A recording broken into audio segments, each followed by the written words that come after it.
एक व्यक्ति रहता था। वह अपनी पत्नी से बहुत ज्यादा परेशान था क्योंकि उसकी पत्नी बात बात पर हमेशा उसे ताना मारा करती थी। तुम्हारे पास है ही क्या, घर में खाने तक को कुछ नहीं है। दोस्तों, उसके घर में बिल्कुल कंगाली छा गई थी। एक भी रुपया नहीं था और उसके घर में खाने के लिए अन्न का एक दाना तक नहीं था। दोस्तों, एक तो घर में खाना नहीं, ऊपर से पत्नी का ताना। वह बहुत परेशान हो गया था। उसे समझ नहीं आ रहा था कि मैं क्या करूं। एक दिन की बात है जब वह अपने घर से एक सुनसान रास्ते पर निकल गया। वह बहुत ही सुनसान रास्ते पर चल ही रहा था कि उसे एक साधु तपस्या करते हुए दिखाई दिए। वह उनके पास जाकर बैठ गया। जब साधु ने अपना तप खत्म किया तो रामदास उनके सामने जोर जोर से रोने लगा। साधु ने रामदास से कहा, पुत्र, तुम्हें क्या दिक्कत है? तुम क्यों रो रहे हो? आखिर तुम्हें क्या परेशानी है? तब रामदास ने साधु महाराज से कहा, हे महाराज, मेरी एक पत्नी है जो कि मुझे रोजाना ताना मारती है। मैं गरीब हूँ तो मैं क्या करूँ? कितना भी कुछ कर लूं लेकिन धन कमा ही नहीं पाता हूँ। मेरा एक छोटा सा धंधा था, वह भी पत्नी के क्लेश की वजह से चौपट हो गया। वह दिन रात मुझसे झगड़ा करती है। अब तो मैं दाने दाने के लिए परेशान हो गया हूँ। हमारे घर में खाने के लिए कुछ भी नहीं है, इसके अलावा पहनने के लिए वस्त्र भी नहीं है। लेकिन मैं अपनी पत्नी को समझाता हूँ कि वह मुझे ताने ना मारे, मुझसे झगड़ा ना करे, लेकिन वह बिल्कुल भी नहीं मानती। साधु जी, इसी वजह से मैं बहुत ज्यादा परेशान हूँ। इसी वजह से मैं घर छोड़कर यहाँ आया हूँ। तब साधु जी कहते हैं, रो मत बेटा, मैं तुम्हें एक काम बताने जा रहा हूँ जो तुम्हारी किस्मत चमका देगा। तुम्हें अपनी औरत का सिर्फ यह अंग बेशर्म होकर कर दबाना और चूस लेना है। अचानक तुम्हारे घर में धन की प्राप्ति होने लग जाएगी। तुम देखते ही देखते अमीर बन जाओगे। साधु जी कहते हैं, जो भी पुरुष औरतों का यह अंग दबाता या चूसता है, उसके घर में कभी भी धन की कमी नहीं रहती है और ना ही उसके घर में लड़ाई होती है। वह जो भी व्यापार करता है उसमें हमेशा तरक्की होती है। साधु जी ने कहा, अब मैं तुमको औरत के उन अंगों के बारे में बताने जा रहा हूँ। इसे ध्यान से सुनना और अपने जीवन में इस पर गौर करना। तब रामदास साधु जी महाराज की बातें बहुत गौर से सुनता है और कहता है कि जितना जल्दी हो सके मुझे यह बता दो दोस्तों। तभी साधु जी महाराज उस आदमी को एक कहानी सुनाते हैं और बताते हैं कि एक नगर में एक किसान रहता था। उसके बहुत सारे खेत थे जिस पर वह दिन रात मेहनत करता था। उसके घर में किसान और उसकी पत्नी रहा करते थे। उस किसान और उसकी पत्नी में आपस में बहुत ज्यादा प्रेम था। उसके घर में किसी भी प्रकार की लड़ाई झगड़ा या क्लेश नहीं होता था। इसी वजह से उसके घर में सदैव महालक्ष्मी का वास रहता था और उसके खेतों में इतनी ज्यादा पैदावार होती थी कि वह दिन प्रतिदिन और अमीर होता जा रहा था। उस किसान और उसकी पत्नी में इतना प्रेम था कि आसपास के लोग उन्हें देखकर जल जाया करते थे।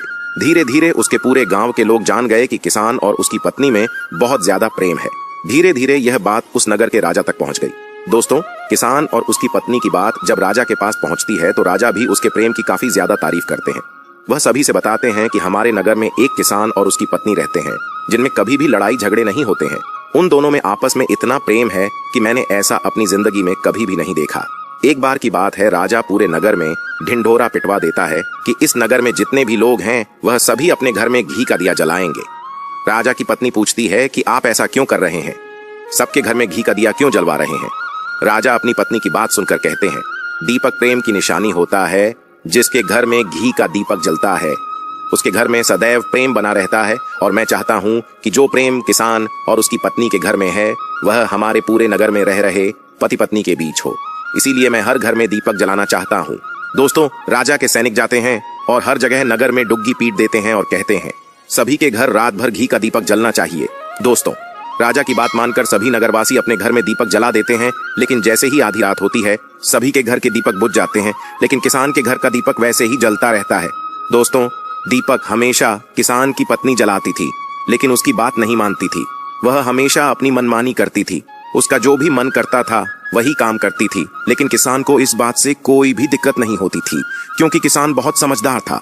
किसान सोचता था, यदि मैं अपनी पत्नी को रोक टोक करूंगा तो घर में बेवजह ही लड़ाई झगड़ा होंगे। कई चीजें किसान इस वजह से अनदेखा करता था कि उसके घर में प्रेम बना रहे। राजा अपने महल को छोड़कर पूरे नगर का नजारा देख रहे थे। उन्होंने देखा कि सारे नगर में किसी के घर में दीपक नहीं जल रहा है, लेकिन किसान के घर में दीपक जल रहा है। तब राजा अपनी रानी से बोलता है कि देखो, किसान और उसकी पत्नी के घर में दीपक जगमगा रहा है, लेकिन पूरे नगर में कहीं भी दीपक नहीं जल रहा है। इसी से पता लगता है कि किसान और उसकी पत्नी में कितना प्रेम है। तब राजा की पत्नी राजा से बोलती है कि जो किसान और उसकी पत्नी में प्रेम है वह किसान की पत्नी की वजह से है और इसी वजह से उसके घर में इतना ज्यादा प्रेम है। दोस्तों, जब राजा रानी की बात सुनता है तो कहता है, नहीं, तुम्हारा सोचना गलत है। जो प्रेम किसान के घर में है वह उसकी पत्नी की वजह से नहीं है, बल्कि वह किसान की वजह से है। रानी कहती है कि किसान की पत्नी बहुत ज्यादा समझदार है। आपका सोचना गलत है और यही वजह है जो कि उनके घर में कभी भी लड़ाई झगड़ा नहीं होता है। राजा कहता है कि किसान समझदार है और रानी कहती है कि किसान की पत्नी समझदार है। दोस्तों, इसी तरह कुछ देर चलता रहा। इसी बात को लेकर राजा और रानी के बीच काफी झगड़ा हो गया। इसके बाद रानी राजा की दाढ़ी उखाड़ ली और राजा ने रानी को उठाकर पटक दिया। इसके बाद राजा कहता है, हम लोगों को झगड़ा करने की जरूरत नहीं है, क्यों ना हम किसान और उसकी पत्नी की परीक्षा ले लें। सारा दूध का दूध और पानी का पानी हो जाएगा। लड़ाई करने के बाद इस बात पर राजा और रानी दोनों सहमत हो गए और दोनों की परीक्षा लेने के लिए तैयार हो जाते हैं। तब राजा अपने महल में जाता है और एक पुरुष सैनिक को बुलाता है और पुरुष सैनिक से बोलता है कि तुम किसान के पास जाओ और जो जो प्रश्न मैं तुमसे बोल रहा हूँ वह तुम किसान को बोल देना। वह पुरुष सैनिक बोलता है, ठीक है महाराज। वह सैनिक राजा की बात सुनकर किसान के पास जाता है। उस समय किसान की पत्नी खेतों में गई थी, लेकिन किसान की कुछ तबीयत ठीक नहीं थी, इस वजह से वह खेतों पर नहीं गया था। इस समय वह सैनिक किसान के घर पहुंच जाता है और किसान से कहता है, मैं राज दरबार से आया हूँ, राजा साहब ने मुझे भेजा है।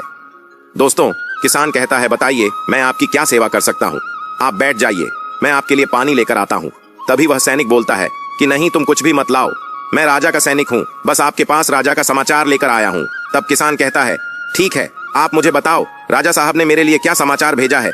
सैनिक कहता है, किसान, राजा साहब ने यह बोला है कि यदि तुम अपनी पत्नी को छोड़ देते हो तो राजा जी आपको बहुत सारे हीरे जवाहरात और साथ में तुम्हारे जमीन से 2 गुना ज्यादा जमीन राजा जी आपको गिफ्ट में देंगे। इसके अलावा राजमहल का आधा हिस्सा भी आपको दिया जाएगा। लेकिन जो किसान ने जवाब दिया वह सुनने लायक है। किसान ने कहा, राजा जी अपना पूरा राजमहल मुझे क्यों ना दे दे, लेकिन मैं अपनी पत्नी को नहीं छोड़ूंगा। जाओ और अपने राजा से कह दो किसान ने ऐसा कहा है। सैनिक जाता है और राजा को सारी बातें बताता है। इस समय रानी वहां पर सैनिक की बात सुन रही थी। सुनने के बाद रानी ने कहा, आपने किसान की तो परीक्षा ले ली, लेकिन किसान की पत्नी की परीक्षा नहीं ली है। इस तरह से हम कैसे पता कर सकते हैं कि कौन समझदार है। इसके बाद रानी ने कहा कि अब मैं भी किसान की पत्नी की परीक्षा लेना चाहती हूँ। जब दोनों की परीक्षा हो जाएगी तभी पता चलेगा कि कौन समझदार है। फिर रानी ने भी एक सैनिक बुलाया और कहा कि मेरी बात किसान की पत्नी को बोलना और याद रखना, यह बात तभी बताना जब किसान वहां पर ना हो। सैनिक ने पूछा कि रानी क्या बात बतानी है, वह तो बताओ। तो रानी ने सैनिक को सारी बात बता दी। सैनिक किसान के घर जाता है और उसके घर में आवाज लगाता है तो उसके घर से किसान की पत्नी निकल कर आती है और कहती है, बताओ क्या हुआ, क्यों ढिंढोरा पीट रहे हो। तो सैनिक ने कहा कि राजमहल से आया हूँ, मुझे रानी ने भेजा है। किसान की पत्नी ने कहा, बताओ किस लिए आए हो। तब सैनिक ने कहा, रानी ने बोला है यदि तुम अपने पति किसान को मार देती हो तो आपको बहुत सारे हीरे जवाहरात रानी आपको देंगी और साथ में राजमहल का आधा हिस्सा भी आपको मिलेगा। इसके अलावा जितनी भी आपकी जमीन है वह तो आपकी रहेगी, लेकिन उसकी 2 गुना जमीन भी रानी आपको देगी। यह बात सुनकर किसान की पत्नी तैयार हो जाती है। कहती है, ठीक है, यदि मुझे रानी साहिबा देंगी तो मुझे मंजूर है, मैं अपने पति को मार दूंगी। तब सैनिक पूछता है कि रानी को कैसे पता चलेगा कि आपने अपने पति को मार दिया है। तभी किसान की पत्नी बोलती है, मेरे घर में जो दीपक जल रहा है, जब मैं किसान को मार दूंगी तो उसे बुझा दूंगी, तभी आपको पता चल जाएगा कि मैंने किसान को मार दिया है। अब सैनिक किसान की पत्नी की बात सुनकर राजमहल जाता है और रानी को सारी बात बताता है। किसान की पत्नी की बात सुनकर रानी बहुत अचंभित हो जाती है। राजा और रानी को स्त्री जात से नफरत होने लगती है। उसी समय राजा अपने नगर के सभी लोगों को बुलाता है और कहता है कि मैं चाहता हूँ कि मेरे और मेरी पत्नी की वजह से किसान की जान ना जाए। तुम लोग ऐसा करो, उस किसान के घर जाओ और सारी बातें बता दो और उस किसान को बचा लो, वरना किसान की पत्नी उसे मार देगी। इधर सैनिक किसान के घर जाते हैं और सोचते हैं कि किसान की पत्नी किसान को रात में मारेगी और दिया बुझाएगी। इससे पहले ही हम किसान के घर में पहुंच जाते हैं और किसान को बचा लेते हैं।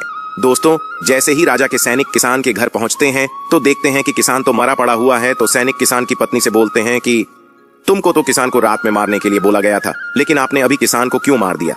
तब उस किसान की पत्नी बोलती है कि किसान को तो मुझे मारना ही था, रात में तो मुझे सिर्फ दिया ही बुझाना था, इसलिए किसान को तो मैंने दिन में ही मार दिया है। सभी सैनिक तुरंत ही किसान के घर से दौड़े दौड़े जाते हैं और राजा रानी को सारी बातें बताते हैं।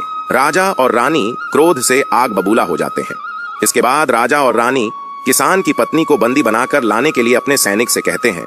सैनिक जाते हैं, किसान की पत्नी को बंदी बनाकर ले आते हैं। राजा किसान की पत्नी से पूछता है, ऐसा तुमने क्यों किया?